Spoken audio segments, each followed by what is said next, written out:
Sister, ഒരു കഷ്ണം കയറി കിട്ടോ? ആ വിറകൊന്ന് കിട്ടാനാ. ആ നോക്കട്ടെ.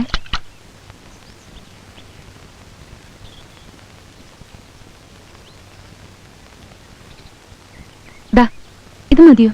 ധാരാളം. ഹസ്ബൻഡ് ഇല്ലേ? പ്രസി പോയിരിക്കുക. ഞങ്ങളിതാ തൊട്ടപ്പുറത്തെ വീട്ടിലാ. എന്റെ പേര് വിനോദ് കുമാർ ആലപ്പി. ഞാൻ കണ്ടിട്ടുണ്ട്. ഓ, അരി കഴുകി വെച്ചപ്പോഴാ വിറക് തീർന്ന് ശ്രദ്ധിച്ചത്. ബാച്ചിലേഴ്സ് ലൈഫ് വലിയ പാട് തന്നെ. വരട്ടെ പെങ്ങളെ.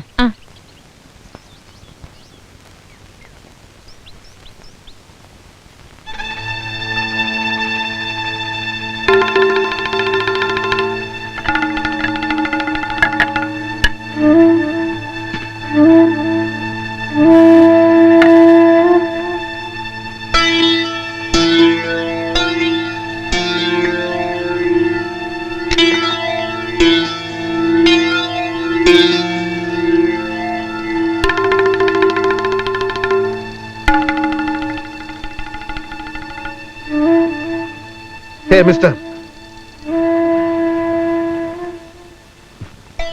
താനെന്തിനാ എന്റെ വീട്ടിൽ കയറിയത്? ഞാനില്ലാത്ത സമയം നോക്കി താനെന്തിനാ എന്റെ വീട്ടിൽ കയറിയതെന്നാ ചോദിച്ചത്. വിറക് കെട്ടാൻ ഒരു കയറ് ചോദിച്ച് കയറിയതാ. അപ്പൊ വിറക് ഇതുവരെ കെട്ടാതെയാണോ കൊണ്ടുവന്നത്? അത് പൊട്ടിപ്പോയതാണ്. എന്റെ വീടിന്റെ ഗേറ്റിൽ വെച്ച് തന്നെ കറക്റ്റായിട്ട് കയറ് പൊട്ടിയല്ലേ? ആ പൊട്ടി. അല്ലാതെ മനഃപൂർവ്വം ഒരു കാരണമുണ്ടാക്കി താൻ വീട്ടിൽ കയറിയതല്ല. ഇയാൾ എവിടുത്തെ ആരണടാ? ഞാൻ ഇവിടുത്തുകാരൻ തന്നെടാ.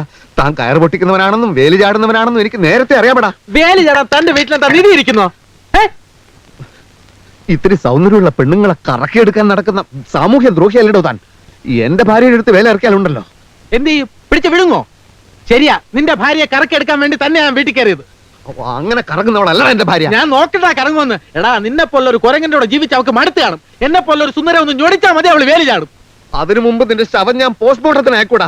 എന്നാ നോക്കിക്കോ, ഇന്ന് മുതൽ 7 ദിവസത്തിനകം അവളെ ഞാൻ തട്ടിയെടുത്തില്ലെങ്കിൽ എന്റെ പേര് വിനോദ് കുമാർ ആലപ്പി എന്നല്ലടാ. എന്നാ നീ ചാവാൻ ഒരുക്കിക്കടാ. പോടാ കഴുത.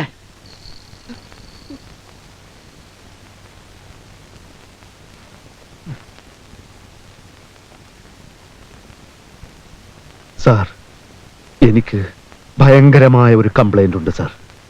വിനോദ് കുമാർ ആലപ്പി എന്നൊരു ഭീകരൻ എന്റെ വീട് ആക്രമിക്കാൻ പോകുന്നു. അവൻ എന്റെ ഭാര്യയെ തട്ടിക്കൊണ്ടുപോകുമെന്ന് ഭീഷണി മുഴക്കിയിരിക്കുന്നു. അവനെ ഇപ്പൊ തന്നെ അറസ്റ്റ് ചെയ്യണം സാർ. ഭാര്യയെ തട്ടിക്കൊണ്ട് പോയിട്ടില്ലല്ലോ. ഏത് നിമിഷത്തിലും അത് സംഭവിച്ചേക്കാം സാർ. അവൻ എന്നേക്കാൾ വെളുത്തിട്ടാണ്, നല്ല ഉയരവുമുണ്ട്. നിങ്ങളുടെ ഭാര്യയും അയാളും തമ്മിൽ സ്ത്രീ അബലയല്ലേ സാർ?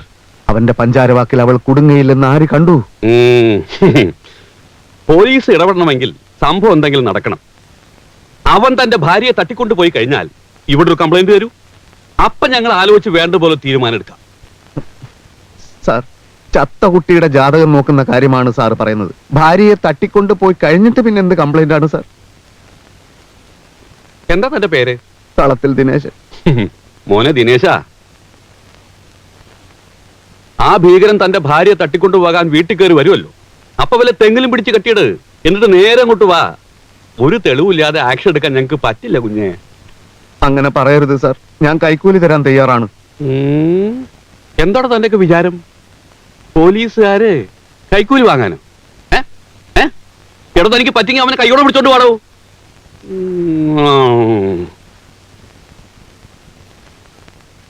പോട്ടെ, വീട്ടു കാവലിന് 2 പോലീസുകാരെ അയച്ചു തരാൻ പറ്റുമോ?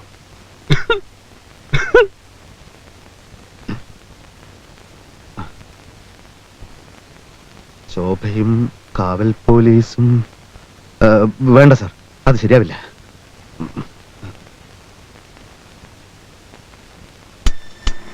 അവളുടെ ഭാഗത്തു നിന്ന് ഉറപ്പ് കിട്ടിയത് കൊണ്ടാണല്ലോ തട്ടിക്കൊണ്ടുപോകുമെന്ന് അവൻ വെല്ലുവിളിച്ചത്.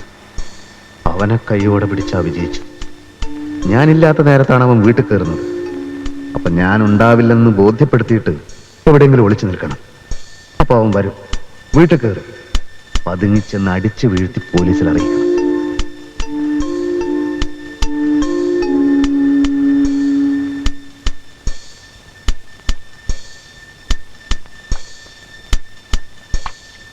ശോഭേ, ദിനേശേട്ടാ എപ്പോ വന്നു? ശോഭേ, 2 ദിവസത്തേക്ക് നീ വീട്ടിൽ തനിച്ചായിരിക്കും. തനിച്ചോ? ഞാനോ? അയ്യോ, ഞാൻ പേടിച്ച് ചത്തുപോകും. എനിക്ക് കോയമ്പത്തൂർ വരെ പോയേ പറ്റൂ. പുതിയൊരു പ്രസ് തുടങ്ങണം. ചില മെഷീൻസ് ഒക്കെ ഓർഡർ ചെയ്യാനുണ്ട്.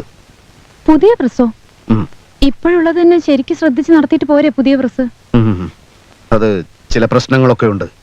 ഒക്കെ വന്നിട്ട് പറയാം. എന്നാലും എന്റെ വീട്ടിൽ കൊണ്ടുവിട്ടിട്ട് പൊയ്ക്കോളൂ. ഭയപ്പെടുന്നത് എന്തിന്? ശോഭ കൊച്ചുകുട്ടിയൊന്നും അല്ലല്ലോ. തനിച്ചു നിന്ന് ശീലിക്കുന്നത് നല്ലതാണ്. പോട്ടെ, വണ്ടി തെറ്റും.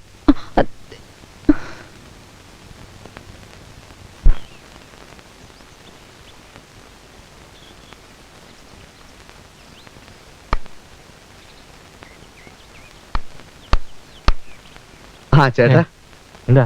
ഒന്ന് പറഞ്ഞോട്ടെ. ഞാൻ കോയമ്പത്തൂർക്ക് പോവാണ്. 2 ദിവസം കഴിഞ്ഞേ വരൂ. അതിന് ഈ 2 ദിവസവും എന്റെ ഭാര്യ വീട്ടിൽ തനിച്ചായിരിക്കും. ഒന്ന് ശ്രദ്ധിച്ചേക്കണേ. ഞാൻ 2 ദിവസം കഴിഞ്ഞേ വരൂ. കോയമ്പത്തൂർക്ക് പോവാണ്. അതിന് ഞാൻ എന്ത് വേണം? അല്ല, കോയമ്പത്തൂർക്ക് പോവാണ്. അതുകൊണ്ടാ കോയമ്പത്തൂർ. കോയമ്പത്തൂർ.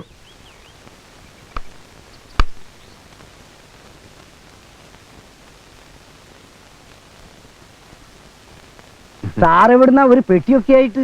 എനിക്കൊരു മുറി വേണം. മുറിയോ? സാറിന്റെ വീട് ഇവിടെ തൊട്ടടുത്തല്ലേ? അല്ല, അതാ അവിടെ ഇൻകം ടാക്സിന്റെ മറ്റു പ്രശ്നങ്ങളൊക്കെ ആയിട്ട് അപ്പൊ വീട്ടിൽ ശരിയാവില്ല. അതെയോ? സുബേറേ, സുബേർ. 109. 109 ഫസ്റ്റ് ഫ്ലോറിലാ? താഴെ. അല്ല, എനിക്ക് ഫസ്റ്റ് ഫ്ലോറിൽ ഏകദേശം മധ്യഭാഗത്തായിട്ട് ജനലിലൂടെ നോക്കിയാൽ എന്റെ വീട് കാണാൻ പറ്റുന്ന തരത്തിലുള്ള ഒരു മുറി കിട്ടിയ തിരക്കെടുക്കും. അതെന്തിനാണ് സാറേ? അത് ആ ഭാഗത്ത് നല്ല കാറ്റ് കിട്ടും. ആ, എന്നാ തെക്കറ്റത്തെ മുറി ആയിക്കോട്ടെ. അവിടെ നല്ല കാറ്റ് കിട്ടും. എനിക്ക് അത്ര കാറ്റ് ആവശ്യം വരില്ല. എന്നാ മുകളിൽ തരാ. തുറന്നു കൊടുക്കേ. ആ, പിന്നെ എന്നെ ആരെങ്കിലും അന്വേഷിച്ചാൽ എന്നെ ഇവിടെ കണ്ട കാര്യം പറയണ്ടേ.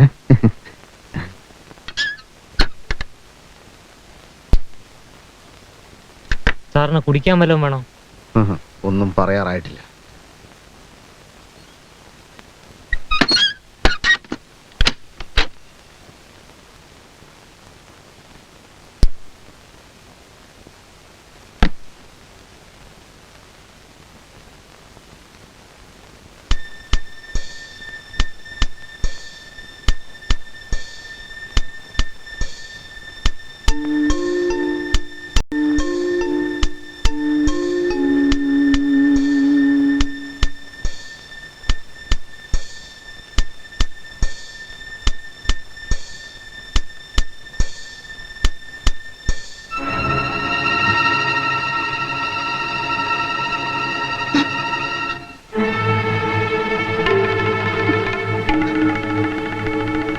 വഞ്ചകി.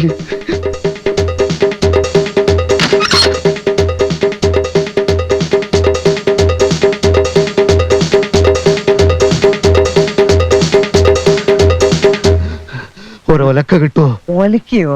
ആ, ഒലക്ക ഉണ്ടാവില്ല കേട്ടോ. ഒരല് മതിയോ?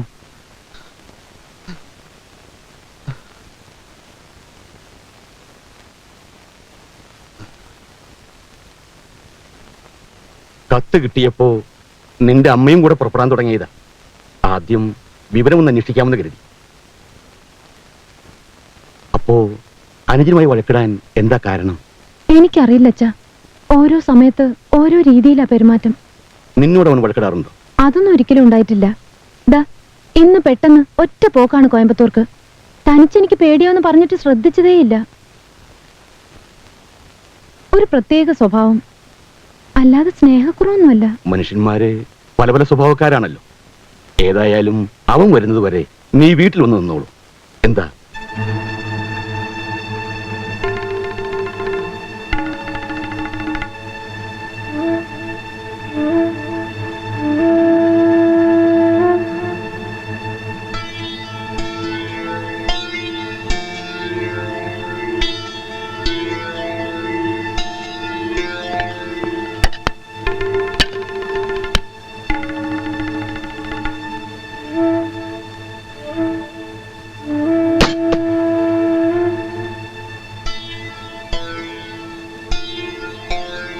അല്ലെങ്കിൽ ദിനേശേട്ടൻ വരുന്നവരെ ഇവിടെ താമസിക്കാലോ?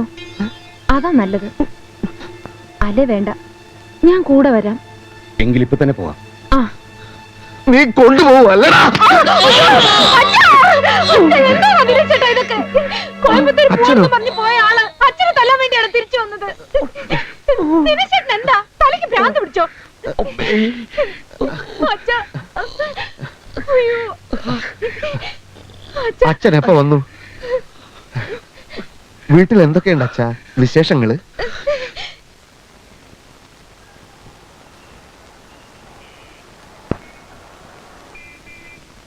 സൂക്ഷിച്ച്.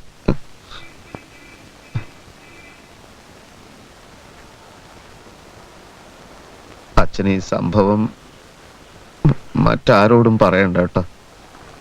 ശോഭയുടെ അമ്മയൊക്കെ അറിഞ്ഞ വെറുതെ തെറ്റിദ്ധരിക്കും. നീ പറയുന്നു കള്ളനാണെന്ന് തെറ്റിദ്ധരിച്ചിട്ടാണ് എന്നെ തല്ലിയതെന്ന്. പക്ഷേ എന്റെ സംശയം നീ മനഃപൂർവ്വം ചെയ്തതാണെന്ന്. അങ്ങനെ പറയല്ല അച്ഛാ. സ്വന്തം വീട്ടുകാരെ തല്ലി ഓടിച്ചവനല്ലേ നീ? അച്ഛാ, അത് പ്രസ് കൈയടക്കാൻ വേണ്ടി പ്രകാശന തല്ലുണ്ടാക്കിയത്. എന്തായാലും കൊള്ളാം. എന്റെ മോളെ നീ കണ്ണീര് കുടിപ്പിക്കരുത്. ഇല്ല അച്ഛാ, ശോഭയെ ഞാൻ ഒന്നുപോലെ നോക്കും. ഇതൊന്നും അമ്മയോട് പറയണ്ട കേട്ടോ.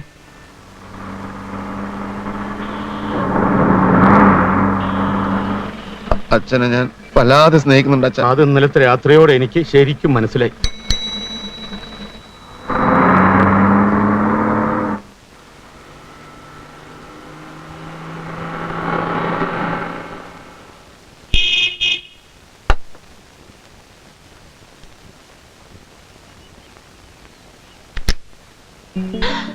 സരള. ശോഭ ദിനേശിന്റെ വീടല്ലേ? അയ്യോ, വിശ്വസിക്കാനേ കഴിയുന്നില്ല. നീ എപ്പോഴാ നാട്ടിലെത്തിയത്? ഇത് ഭയങ്കര ഷോക്കായി പോയല്ലോ. ഷോക്ക് എന്നല്ല പറയുക. അപ്രതീക്ഷിതമായ ഒരു ഫ്രണ്ടിനെ കണ്ടുമുട്ടുമ്പോ ഉണ്ടാവുന്ന വികാരത്തിന് ഇംഗ്ലീഷിൽ പറയണ നിർബന്ധമുണ്ടെങ്കിൽ പ്ലസന്റ് സർപ്രൈസ് എന്നാവാം. എന്തെങ്കിലും ആവട്ടെ, നീ ഒറ്റയ്ക്കാ കാർ ഓടിച്ചു വന്ന്? പിന്നെ ഒരു കാർ ഓടിക്കാൻ രണ്ടാള് വേണോ? ഈ വീട് എങ്ങനെ കണ്ടുപിടിച്ചു? എന്താ മേൽവിലാസം ഇല്ലാത്ത വീടാണോ ഇത്? എവിടെ നിന്റെ ദിനേശേട്ടൻ എവിടെ? ഇപ്പൊ പുറത്തോട്ട് പോയി. വാ. ഞാൻ ബ്രേക്ക്ഫാസ്റ്റ് കഴിക്കാൻ തുടങ്ങായിരുന്നു. കാറിന്റെ ശബ്ദം കേട്ടപ്പോ സ്വപ്നത്തിൽ പോലും കരുതിയില്ല നീ ആയിരിക്കുമെന്ന്. കാശ്മീരിൽ നിന്ന് എപ്പോഴാ വന്ന? ബാലേട്ടൻ ട്രാൻസ്ഫർ കിട്ടി. ഇവിടെ NCS ഓഫീസറായി ചാർജ് എടുത്തു. ഈ കാശ്മീർ ഉണ്ടല്ലോ, സിനിമയെ കാണാനും മനോഹരമായ സ്ഥലം എന്ന് പുസ്തകത്തിൽ വായിക്കാനും മാത്രമേ കൊള്ളാവൂ. ഏതായാലും മൗണ്ടനീറിംഗിന്റെ വട്ടി ഞാൻ അവസാനിപ്പിച്ചു. നന്നായി. അല്ല, എന്താ നിന്റെ ഉദ്ദേശം? കല്യാണമൊന്നും കഴിക്കണ്ടേ? നല്ലൊരുത്തനെ കിട്ടണ്ടേ? എന്തായാലും ബാലേട്ടനെ കെട്ടിച്ചിട്ടേ എന്റെ കാര്യമുള്ളൂ. നീ വല്ലതും കഴിച്ചോ? കഴിച്ചു, എന്നാലും കമ്പനിക്ക് ഒരിട്ടിൽ തിന്നാം.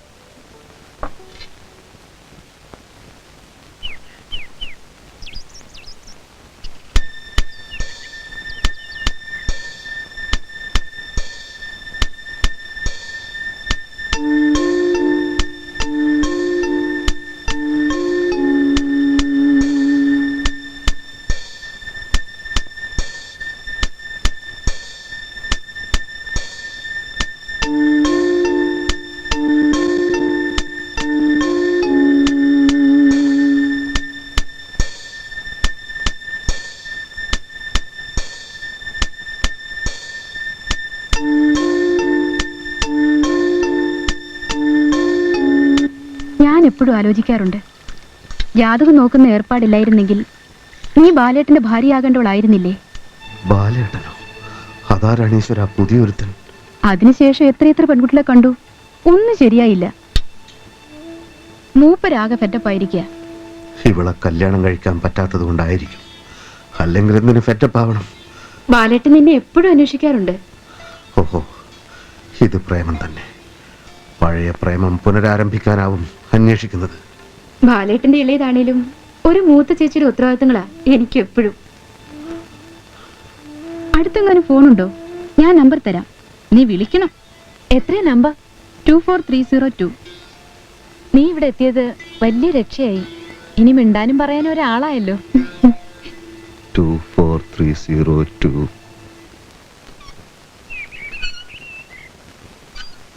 പഴയതാണെങ്കിലും വീടിന് മൊത്തത്തിലൊരു ഭംഗിയൊക്കെ ഉണ്ട്. ഒരു വിക്ടോറിയൻ ഛായ. ശോഭ എന്നിൽ നിന്ന് എല്ലാം മറച്ചു വെച്ചു.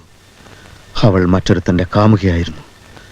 ആ ബന്ധത്തിന്റെ എന്തെങ്കിലും തെളിവുകൾ കാണാതിരിക്കില്ലല്ലോ.